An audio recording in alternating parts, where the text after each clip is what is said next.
अब हम reading B से रिलेटेड कुछ क्वेश्चंस हैं, उनकी प्रैक्टिस करेंगे। एक क्वेश्चन मैं अटेम्प्ट करूंगा, बाकी क्वेश्चन जो दूसरे स्टूडेंट्स हैं वो करेंगे। तो उससे पहले थोड़ा सा मैं आपको बता दूं कि जो रीडिंग बी है उसके अंदर 6 क्वेश्चन होते हैं। ठीक है, 6 क्वेश्चन में से 3 ऑप्शन होते हैं जो आंसर ऑप्शन होते हैं, जिसमें से आपने सिलेक्ट करना होता है। तो जो टेक्निक्स आपको लास्ट टाइम बताई गई थी उनमें यही बताया गया था कि आपने रीडिंग बी को अटेम्प्ट करते वक्त आपको क्वेश्चन पढ़ना आना चाहिए, ऑप्शंस के अंदर डिफरेंस पढ़ने आने चाहिए, एलिमिनेशन टेक्निक का पता होना चाहिए। एलिमिनेशन टेक्निक कैसे आप करते हो कि आप जो ऑप्शन से कीवर्ड देखते हो पैराग्राफ के अंदर, अगर लिखे हैं तो वो ठीक है, अदरवाइज ना लिखे हो तो वो ऑप्शन गलत हो जाता है। ठीक है, क्वेश्चन के साथ आपने स्टिक रहना है कि जो क्वेश्चन में चीज पूछी गई है वही ऑप्शन होता है। अगर कोई और चीज ऑप्शन के अंदर भी लिखी हुई है, पैराग्राफ के अंदर भी लिखी है, तो वो डिस्ट्रक्टेड होता है। ठीक है, तो डिस्ट्रक्टर से आपने बच के रहना है, आपने डिस्ट्रक्टर को करेक्ट नहीं करना। एक होता है एब्सोल्यूट। ठीक है, एब्सोल्यूट के ऊपर मैं प्रेजेंटेशन दोबारा फिर एक दफा जरूर बनाऊंगा, लेकिन अभी थोड़ा सा आपको बता दूं कि ओईटी के अंदर ना जो ऑप्शंस होते हैं ना, वो अगर 100% राइट है, ये 100% नेगेटिव है। ठीक है, पॉजिटिव है या 100% नेगेटिव है। जैसे ऑलवेज होता है, ऑल वर्ड होता है, इस तरह के नेवर है, नो है। ठीक है, तो अगर इस तरह का वर्ड है तो वो ऑप्शन 90% चांस है कि वो गलत होगा। ठीक है, उसके चांसेस नहीं है कि वो ठीक होगा, दूसरा ऑप्शन ही ठीक होगा। तो जो एब्सोल्यूट से मुराद है कि जो 100% बात पॉजिटिव में बोली गई है या 100% बात नेगेटिव में बोली गई है। ठीक है, वो अपने सेंटेंस स्ट्रक्चर से समझना उसके। तो अगर आपको ऐसे लगे कि 100% पॉजिटिव, तो उसको अगर आपने लास्ट में अगर कोई बाकी दो ऑप्शन से कीवर्ड मैच ना करे तो फिर ही आपने उसको सिलेक्ट करना, अदरवाइज वो ऑप्शन जो है ना वो गलत होगा, उस ऑप्शन के ठीक होने के चांसेस नहीं है। चलिए, तो आज ठीक है, अब एब्सोल्यूट्स का भी मैंने आपको बता दिया, एलिमिनेशन टेक्निक का भी आपसे जिक्र हो गया, आपको पैराग्राफ स्ट्रक्चर का भी बताया हुआ, पैराग्राफ स्ट्रक्चर आपने कैसे पढ़ना है। तो आज ना ये दो चीजें हैं जो रिसेंटली एक स्टूडेंट ने मेरे साथ अपना शेयर किया था क्वेश्चन। अब मैं इधर ये चीज भी आपके साथ हाईलाइट करना चाहूंगा कि देखिए, मैं तो जो प्रेजेंटेशन बनाई हुई है ऑलरेडी और कुछ मैं नहीं चले आपके लिए बना रहा हूँ, तो वो तो ठीक है, वो तो मैं अपने पॉइंट ऑफ व्यू से बना रहा हूँ। मेरा कंसर्न यही है कि अब आप अगर रीडिंग बी रीडिंग सी को समझ गई है तो आप रोजाना के 5 सवाल रीडिंग बी के करें, 5 सवाल रीडिंग सी की करें, मतलब अप्रोक्सीमेटली को 10 क्वेश्चन अटेम्प्ट किया करें डेली के। ठीक है, अब उन जो क्वेश्चंस आपको मुश्किल लगते हैं, जो अंडरस्टैंड नहीं हो रहे, जिनका आपको समझ नहीं, आप जस्टिफाई नहीं कर पा रहे कि ऑप्शन कौन सा ठीक था, क्यों ठीक था, तो आप मेरे साथ शेयर करें ताकि हम उसको प्रेजेंटेशन के अंदर रखें। जैसे आज मैंने क्वेश्चन रखा हुआ जो स्टूडेंट ने मेरे से शेयर किया था, तो उसमें शेयर करने का फायदा क्या होगा कि सब स्टूडेंट्स की लर्निंग होगी और आपका भी जो कंसेप्ट है किसी चीज के बारे में वो क्लियर हो जाएगा कि ये क्वेश्चन इस तरह का अगर आता है पेपर के अंदर तो हमने उसको किस तरह अटेम्प्ट करना है। तो बात सारी ये कि आपकी अब जो लर्निंग है ना वो ज्यादातर डिपेंड करती है आपकी अपनी प्रैक्टिस पे। जितने ज्यादा आप क्वेश्चन अटेम्प्ट करेंगे, स्किल जो कैंसर वाला मैंने शेयर किया हुआ है आपके साथ, रीडिंग का इसके अंदर पेपर है बहुत ज्यादा, तो आप उसमें से रीडिंग बी और सी के निकाल सकते हैं पेपर, रीडिंग बी और सी के निकालें, उनका स्क्रीनशॉट ले लें, या अगर प्रिंट आउट जो निकाल सकते हैं वेल और गुड, प्रिंट आउट निकालें, अदरवाइज स्क्रीनशॉट लेके वो क्वेश्चन टाइम लगा के ना उसको अटेम्प्ट करें। और उनमें से जो क्वेश्चन समझ नहीं आते फिर वो मुझे सेंड करें, फिर हम उसको जस्टिफाई करेंगे क्लास के अंदर, जिससे सबकी लर्निंग हो जाएगी। तो आज जो दो चीजें मैं आपके साथ हाईलाइट करना चाह रहा हूँ उनमें से एक है एक्सप्लिसिट इम्प्लिसिट टेक्निक और एक है कॉज एंड इफेक्ट। ठीक है, ओईटी में जो क्वेश्चन आते हैं ना उनका जो थीम होता है उसको समझना बहुत जरूरी है कि ये इम्प्लिसिट क्वेश्चन है कि एक्सप्लिसिट क्वेश्चन है, और यहाँ इसके अंदर कॉज एंड इफेक्ट यूज हुआ है। ठीक है, तो जो एक्सप्लिसिट है ना, सबसे पहले हम उसको समझते हैं कि एक्सप्लिसिट क्या होता है वर्ड। ठीक है, explicit describe something that is very clear and without vagueness और एम्बिग्विटी। ठीक है, तो इसका मतलब ये है कि बाज़ औक़ात कुछ चीजें ऐसी लिखी होती हैं जो क्लियरली अपना मतलब बता रही होती हैं, उसके अंदर ना कोई डाउट होता है ना कोई कंफ्यूजन होती है। ठीक है, वेगनेस और एम्बिग्विटी का मतलब यही है कि कोई कन्फ्लिक्ट नहीं होता उसके अंदर, तो उसे कहते हैं एक्सप्लिसिट। जैसे एक सेंटेंस लिखा हुआ है कि Kadar is sad because her father has died. ठीक है, अब इस सेंटेंस के अंदर ये सेंटेंस लिखा हुआ है और ऊपर क्वेश्चन लिखा हुआ है कि describe the reason of sadness behind Kadar. ठीक है, अब आप देखें कि अगर ये क्वेश्चन लिखा है तो ऑप्शन के अंदर आप इजीली देख सकते हैं कि आपके लिए पिक करना आसान है। अगर फादर मदर सिस्टर लिखा हुआ है तो यहाँ पे क्लियर लिखा है कि Kadar is sad because her father has died. तो रीजन भी साथ क्लियर लिखा हुआ है। ओईटी के अंदर इस तरह के, जैसे अगर 16 क्वेश्चन आपके आते हैं ना, तो तकरीबन 4 क्वेश्चन ऐसे हो सकते हैं, 2 से 4 क्वेश्चन ऐसे होंगे जो एक्सप्लिसिट होंगे, जो क्लियर मीनिंग अपना दे रहे होंगे, ठीक है। 2 क्वेश्चन तो वो होते हैं जो आपको लेक्सिकल क्वेश्चन जिन्हें कहते हैं, जैसे आपको मैंने बताया अभी, वो आगे जाके, सॉरी ये तो रीडिंग सी आ गया, ठीक है। तो जो ओईटी के अंदर जो 6 क्वेश्चन होते हैं ना रीडिंग बी के अंदर, उनमें से एटलीस्ट 2 क्वेश्चन ऐसे होते हैं जो एक्सप्लिसिट होते हैं।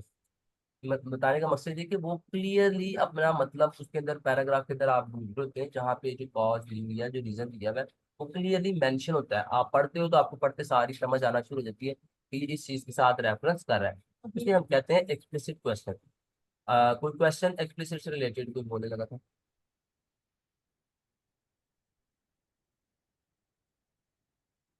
तो आगे हम जाते हैं इम्प्लिसिट के ऊपर कि इम्प्लिसिट क्या है। कहता है कि implicit often function as the opposite. जो एक्सप्लिसिट है ना, जो क्लियरली अपने मैसेज दे रहा है, तो इम्प्लिसिट है वो टोटली ऑपोजिट है, referring to something that is understood but not describe clearly. आप उसको समझ सकते हैं कि ये बात लिखी की हो सकती है, लेकिन वो क्लियरली नहीं लिखी होगी, वो डायरेक्टली नहीं लिखी होगी, ठीक है। ऑफन यूज इम्प्लीकेशन और एजम्पशन, आपने अज्यूम करना होगा कि ये इसका मतलब ये है। फॉर एग्जाम्पल जैसे हम इसमें नेक्स्ट में देखते हैं कि let's take a look at the correct and incorrect use of explicit versus implicit। कहता है कि Danny explicitly said he likes white shirts by saying he likes all color but tan, ठीक है। अब डैनी कहता है कि he likes all colors but tan। अब देखिए इसके अंदर वो ये कह रहा है कि उसको सारे कलर पसंद है बट टैन, टैन जो होता है वो व्हाइट कलर होता है। तो वो डायरेक्टली नहीं बोल रहा कि मुझे जी व्हाइट कलर पसंद है, वो कह रहा है कि ही लाइक्स ऑल जी सर। कलर, उसको सारे कलर पसंद है बट टैन। बट क्या है, आपका मॉडल वर्ब है, मॉडल वर्ब के बाद जो उसने चीज बोली है उस पर ज्यादा स्ट्रेस दे रहा है। जहां भी जी कंपैरिजन हो रहा होगा उसके बाद जो मॉडल वर्ब के बाद, या जो भी कह लेंगे कंट्रास्ट वर्ड होते हैं उसके बाद जो स्टेटमेंट होती है वो ज्यादा इंपॉर्टेंट होती है। जिस चीज के साथ उन्होंने जी कंट्रास्ट किया था वो ज्यादा इंपॉर्टेंट बात होती है। तो यहाँ पे हम देखते हैं कि उसने कहा है कि he likes all colour but tan, ठीक है। अब इसमें डायरेक्टली व्हाइट कलर बस ने मेंशन नहीं किया कि उसको व्हाइट कलर ज्यादा, ऑप्शन के अंदर लिखा होगा कि Danny's favourite colour is white, ठीक है। अब आप इस स्टेटमेंट को पढ़ के आपको फौरन तो समझ ही नहीं आ रही कि उसने व्हाइट कलर बोला ही नहीं इसके अंदर कि उसका फेवरेट है, ठीक है।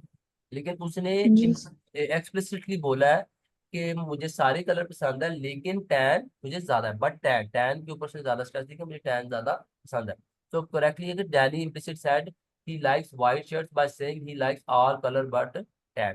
तो इससे बट के बाद जो उसने स्टेटमेंट दी है जिसमें से स्ट्रेस दिया ज्यादा, उसका मतलब बताने का ये है कि उसको जो वो कलर दिया या वो चीज है, जो भी फिनोमेना है, जो भी रिसर्च बेस्ड चीज होगी इसके बाद आ रही होगी, वो मॉडल वर्क के बाद वो ज्यादा इंपॉर्टेंट होगी और उसी से आपको ऑप्शन भी मिल रहा होगा, ठीक है। यस अच्छा जी, एक्सप्लिसिट और इम्प्लिसिट से रिलेटेड अगर किसी का क्वेश्चन हो अभी बता दें तो मैं टाइमली इस चीज को कवर कर दूँ, अगर कोई डाउट है। अगर क्लियर है तो वेरी गुड, आपको समझ आ गई होनी चाहिए कि कुछ क्वेश्चन ऐसे होंगे जिसके अंदर क्लियरली रैशनल भी दिया होगा कि वजह क्या है। और 6 क्वेश्चन में से 4 क्वेश्चन ऐसे होते हैं जो एक्सप्लिसिट होते हैं, ठीक है, जो इम्प्लिसिट सॉरी इम्प्लिसिट होते हैं, जिनकी मीनिंग आपको खुद से ढूंढने पड़ते हैं, एज्यूम करना पड़ता है। सर। हाँ जी। हाँ जी। सर मैंने आपसे पूछना था, ये इम्प्लिसिट वाला जो आपने दूसरा बताया है, हाँ ये जी। इनडायरेक्ट बात वो पैराग्राफ में करेगा या आंसर में अपने करेगा? ये देखिए पैराग्राफ के अंदर देखिए बात लिखी होगी, उस बात से जो एजम्पशन आपने यहाँ पे कीवर्ड देखना, यहाँ पे लिखा हुआ है कि ओपन यूजिंग इम्प्लीकेशन और एजम्पशन, कि आपने अज्यूम करना है कि इसके साथ क्या हो सकता है, ठीक है। मेरी बात समझ आ रही है? आपने जी अज्यूम सर। करना है कि इसके साथ क्या हो सकता है, अगर कोई थ्योरी, कोई फिनोनिमा, कोई प्रैक्टिकली चीज, या कोई भी किसी चीज का फंक्शन, या कोई भी किसी भी चीज की जो चीजें हम उन्होंने अगर पैराग्राफ में बताई हुई है, तो अगर ऑप्शन तीनों आपने पढ़ने हैं तो आपने देखना है कि कौन सा ऑप्शन, आगे क्वेश्चन इसका आएगा भी, वो आपने अटेम्प्ट भी शायद किया हो, तो वो आपको और इजी से उससे मैं समझा दूंगा। इनडायरेक्टली वो उस चीज को बता रहा होगा कि इनडायरेक्टली अगर और कोई चीज नहीं हो रही तो वही बात हो रही होगी, ठीक है। अच्छा आगे आप आ जाते हैं कॉज एंड इफेक्ट, ठीक है। कॉज एंड इफेक्ट क्या होता है?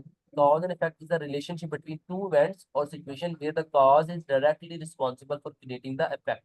ठीक है। दो इवेंट है जो होते हैं, उसके वो आपस में क्या होते हैं कि वो लिंक्ड होते हैं। एक इवेंट होगा तो ही दूसरा होगा, अगर एक इवेंट नहीं हुआ तो दूसरा इवेंट हो ही नहीं सकता। ठीक है।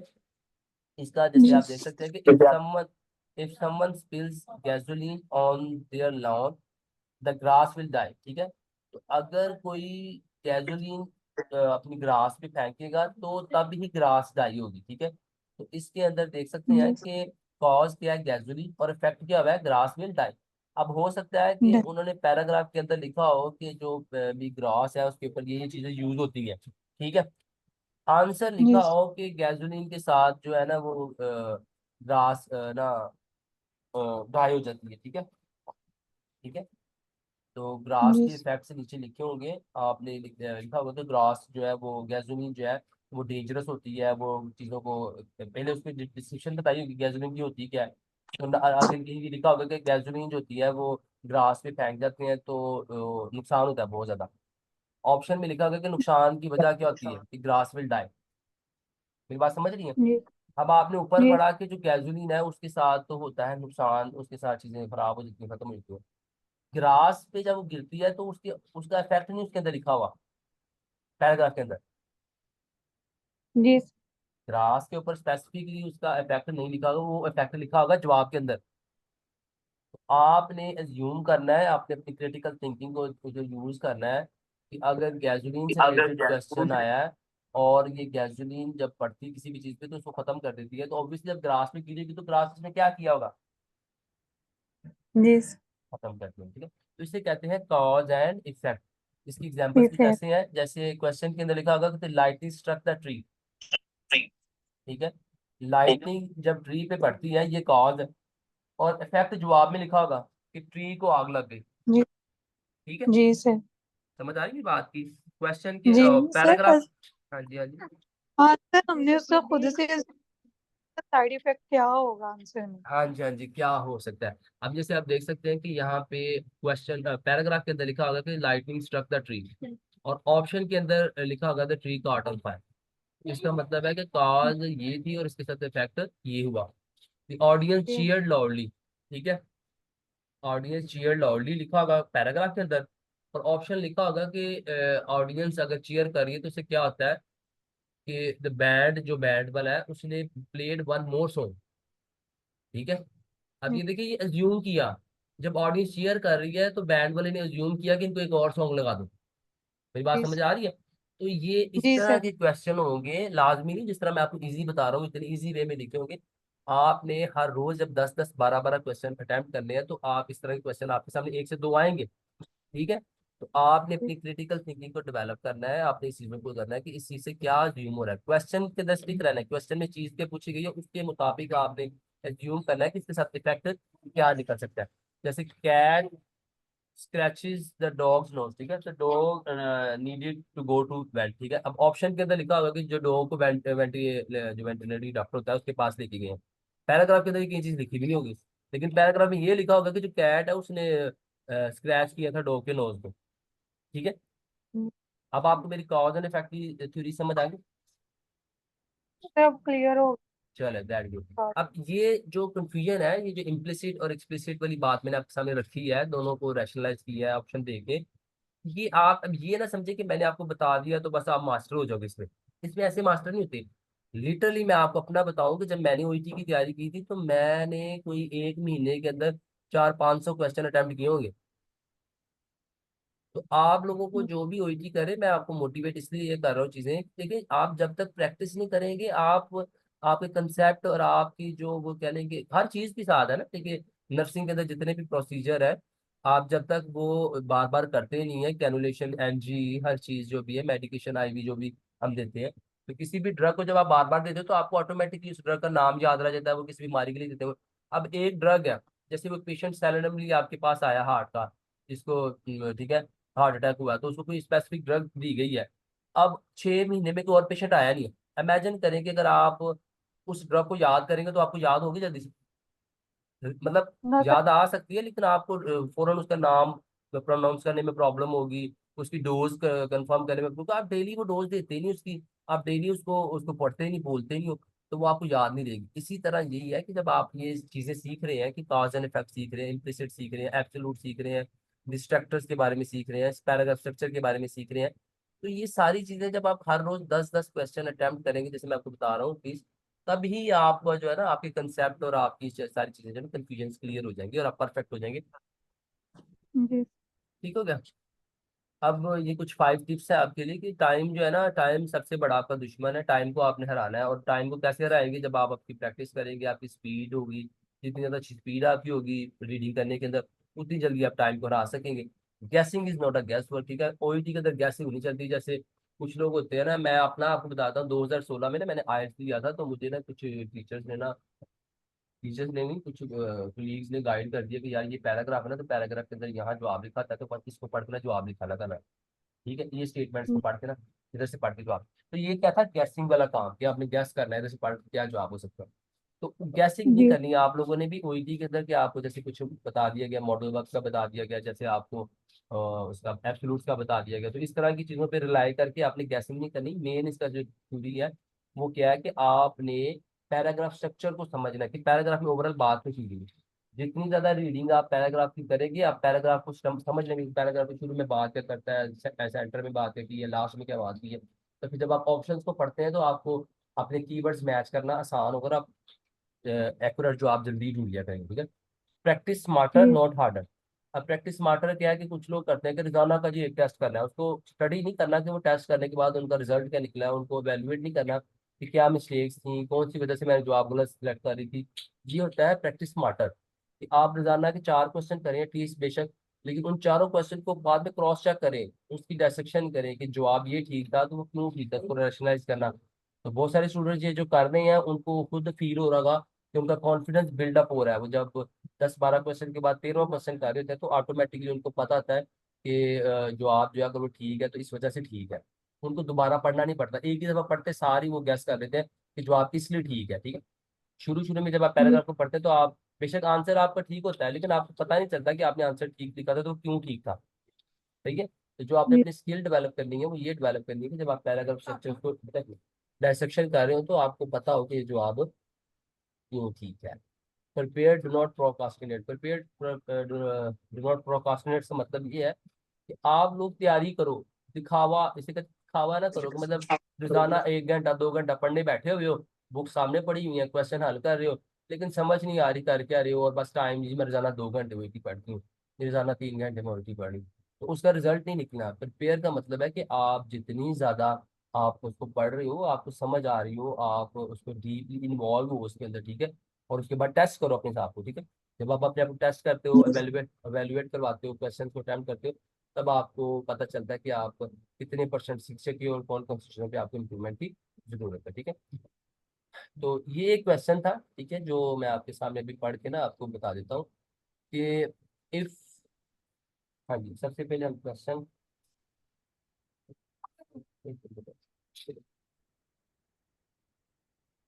क्वेश्चन है, if surgical instrument have been used on a patient suspected of having prion disease, दे, कहता है कि अगर कोई पेशेंट सस्पेक्टेड है प्राउन डिजीज का और उसके ऊपर इंस्ट्रूमेंट यूज हो गए हैं, तो दे, उनके साथ क्या करना चाहिए, उनके साथ क्या हो सकता है। तो दे क्या, दे, ठीक है, उनका जो आगे उसका यूज है या उसके ऊपर जो कुछ जो उसकी परफेक्ट होना है, उसको उसमें इसमें बताया सही।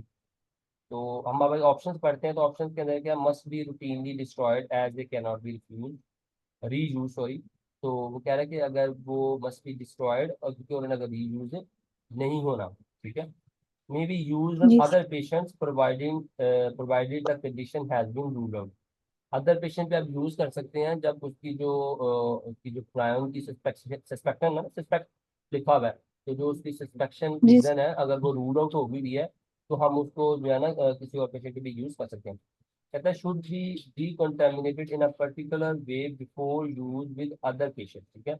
अगर आपने उसको अदर पेशेंट पे यूज करना है तो फिर आपको उसको प्रॉपर डीकंटामिनेट करना पड़ेगा। ठीक है। अब हम जी। पैराग्राफ को पढ़ते हैं, तो पैराग्राफ में क्या लिखा हुआ है टॉपिक में, investigate clinical procedure in patient with suspected chronic disease. जो सस्पेक्टेड क्रोनिक डिजीज वाले पेशेंट हैं, तो उस पे हम उनके लिए जो है वो या तो क्लिनिकल प्रोसीजर प्रोसीजर। प्रोसीजर है, ठीक है, प्रोसीजर क्या, ठीक है। It is essential that patients suspected of suffering with Crohn's disease are identified prior to any surgical procedure. कोई भी सर्जिकल प्रोसीजर करने से पहले आपको चाहिए कि आपने उसको डायग्नोज करना है। फेलियर टू डू सो, अगर आप ये नहीं करते तो आप एक्सपोजर करते हैं इंडिविजुअल और whom any surgical equipment is subsequently used। अगर आप किसी और पेशेंट पे वो सब्सिक्वेंटली यूज करते हैं तो उससे क्या होगा, वो रिस्क पे आ जाएगा। Crohn's are जी sir. inherently resistant to commonly used disinfectant and method of sterilization। This means that there is no possibility of transmission of Crohn's disease to other patients। कहता है कि Crohn's are inherently resistant to commonly used disinfectant and method of sterilization। This means that there is a possibility of transmission of Crohn's disease to other patients। कहता है कि जो sterilization के लिए disinfectant वगैरह यूज किए जाते हैं वो रेजिस्टेंट है क्रायन क्रायन को, उनसे कोई जो है ना वो फर्क नहीं पड़ता। तो इसलिए अगर किसी और पेशेंट पे अगर आप डिसइंफेक्ट करके यूज करेंगे भी तो उसको क्या, उससे नुकसान हो सकता है। दिस मीन, अच्छा, and even after apparently effective method of decontamination of sterilisation have been used, ठीक है, फॉर दिस रीजन। कहता है it may be necessary to destroy instrument. अगर ये मसला है क्रॉन्स के पॉजिटिव हो जाए तो पेशेंट के जरासीम इंस्ट्रूमेंट पे प्रेजेंट है तो आपने क्या करना है कि destroy instrument after use on such a patient. अगर ऐसे पेशेंट पे आपने यूज किया तो उसको डिस्ट्रॉय कर दें। और to quarantine the instrument until the diagnosis either confirm, ठीक है, और एन अल्टरनेटिव डायग्नोसिस स्टैब्लिश, ठीक है। If any case the instruments can be used for the same patient or another occasion if necessary, ठीक है। अब यहाँ पे जो ऑप्शन है ना वो देखें, अगर हम सी को देखें सबसे पहले, ए को देखें तो वो कहता है कि must be routinely destroyed as they can not be reuse, ठीक है। तो सस्पेक्टेड केस में तो ये बात उसने कही नहीं, उसने ये कहा है कि अगर पेशेंट कंफर्म डायग्नोज है तो उस पे उसको आप क्या करते हैं कि किसी और मरीज पे यूज नहीं करते और आप उसको क्वारंटाइन कर देते हैं इंस्ट्रूमेंट को, ठीक है। तो जो ए वाला जी ऑप्शन है मस्ट, अब यहाँ पे देखिए एक मस्ट वर्ड आया है। जो मस्ट वर्ड है ना ये चीज जी याद रखिएगा कि जहाँ मस्ट है ना वो 100% क्या है, आपने बात वो करनी रॉन्ग। करनी है। हाँ, एब्सोलूट है। जो एब्सोलूट का मैं जिक्र कर रहा था ना वर्ड आपको कि आपने 100% जी जी पॉजिटिव सर। और 100% नेगेटिव, तो यहाँ पे ये मस्ट जो है वो एब्सोलूट है। तो जहाँ एब्सोलूट लिखा होगा वो ऑप्शन जो है वो ठीक नहीं हो सकता, ठीक है। नहीं। तो ये तो इस पॉइंट ऑफ व्यू से भी हमारा एलिमिनेट हो गया। फिर हम बी को देखते हैं तो हम बी को जब पढ़ते हैं ना तो यहाँ पे लिखा है may be use on other patient. जो अदर पेशेंट लिखा है इस वजह से हमारा ये ऑप्शन ठीक नहीं है, लेकिन हम इसको क्वेश्चन मार्क लगा देते हैं, हम डाउटफुल है, हमें पता नहीं है ठीक है कि ठीक है, क्योंकि अदर पेशेंट के नीचे बात हुई नहीं इसमें रिलेटेड ना। जी तो सर। फिर should be decontaminated in a particular way before use with other patient, ठीक है। तो कहता है कि अगर अगर पेशेंट पे यूज करना है तो आप अच्छी तरह डिकंटामिनेट करें। तो ये बात भी हमारी गलत है क्योंकि उसने क्लियरली लिखा है कि ये पेशेंट जो है ना डिकंटामिनेट अच्छी तरह नहीं होते और एक पेशेंट से दूसरे पेशेंट में क्या होता है, ट्रांसफर हो सकते हैं, ठीक है। रिस्क हो जाती है। हाँ जी, हाँ जी। तो इस वजह से वो इसको डिस्ट्रॉय करना था। तो फिर हमारा सी ऑप्शन भी 100% ठीक नहीं हो सकता। अब हम आ जाते हैं लास्ट हमारी बी ऑप्शन के ऊपर, क्योंकि तीनों में से एक तो हमने सेलेक्ट करना है। अगर ये ओईटी स्टैंडर्ड का पेपर होता ना तो इसके अंदर अदर पेशेंट नहीं लिखाना था, क्योंकि अदर पेशेंट लिख के ना यहाँ पे कीवर्ड टोटली गलत हो गया। ये जिसने भी पेपर बनाया उन्होंने अच्छा बनाया, लेकिन उन्होंने अदर पेशेंट लिख के ना वो सारा जो पैराग्राफ स्ट्रक्चर है ना वो कंफ्यूजन में डाल दिया। क्योंकि नीचे क्लियरली लिखा है कि अगर पेशेंट कंडीशन रूल आउट हो जाए या ना भी रूल आउट हो तो जी उस पेशेंट पे हम यूज कर सकते हैं फॉर अदर। यहाँ पे लिखा हुआ in any case the instrument can be use for the same patient, for the, यहाँ पे सेम पेशेंट लिखा है। इसलिए जो ना ये जो कीवर्ड है ना वो थोड़ा सा कंफ्यूजन है।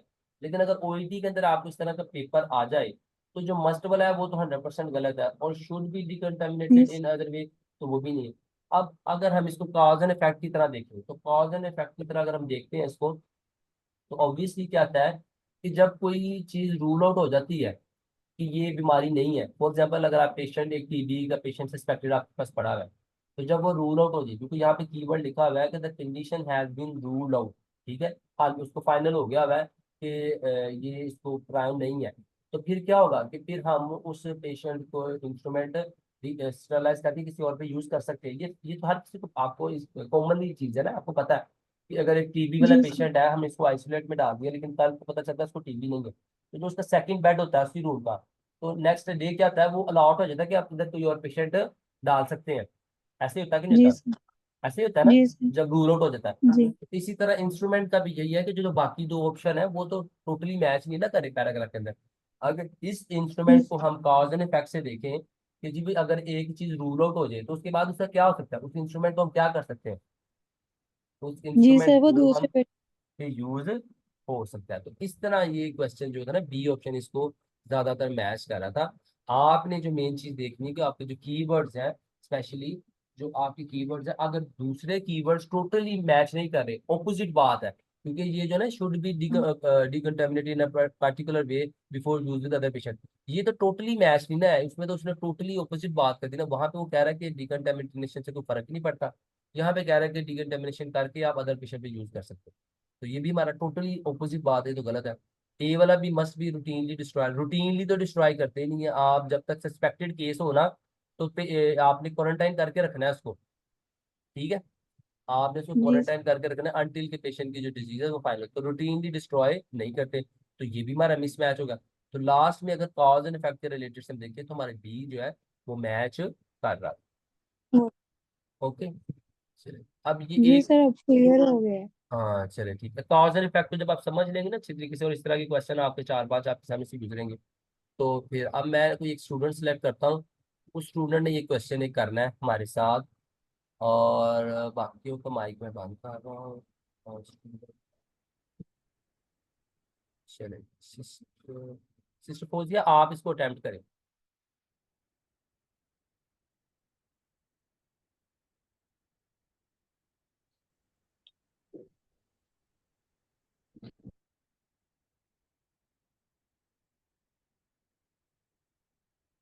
आपके पास 1.5 मिनट है, आपने क्वेश्चन अटेम्प्ट करना है। अगर आप कहती तो मैं पढ़ देता हूँ आपके लिए। टॉपिक क्या है जी कि unwanted medicine pharmacy collective protocol, ठीक है। क्वेश्चन सबसे पहले हम पढ़ते हैं, क्वेश्चन में क्या है, as explained in the protocol the position of the RUM container will ideally, कि जो पोजीशन है वो आरयूएम कंटेनर की, वो आइडली जब पड़ा होता है वहां पे तो वो क्या कर रही है, ठीक है। वो इंकरेज कर रही है participation in this scheme, emphasize कर रही है द वैल्यू ऑफ रिसाइकलिंग, जो रिसाइकलिंग है उसकी वैल्यू को रिसाइकल उसको ना एम्फोसाइज कर रही है कि आपको रिसाइकलिंग करनी चाहिए, या फैसिलिटेट पब्लिक एक्सेस टू, या पब्लिक के लिए हेल्प करी कि पब्लिक जो है आरयूएम कंटेनर को एक्सेस कर सकती है। अब हम पैराग्राफ पढ़ते हैं, मैं आपके सामने पैराग्राफ पढ़ रहा हूँ, आपने पैराग्राफ पढ़ने के बाद मुझे जवाब बताना है। कि कहता है return unwanted medication RUM project approved container will be delivered by the wholesaler to the participating pharmacy, जो फार्मेसी पार्टिसिपेट कर रही हैं उनको कंटेनर हम खुद प्रोवाइड करेंगे।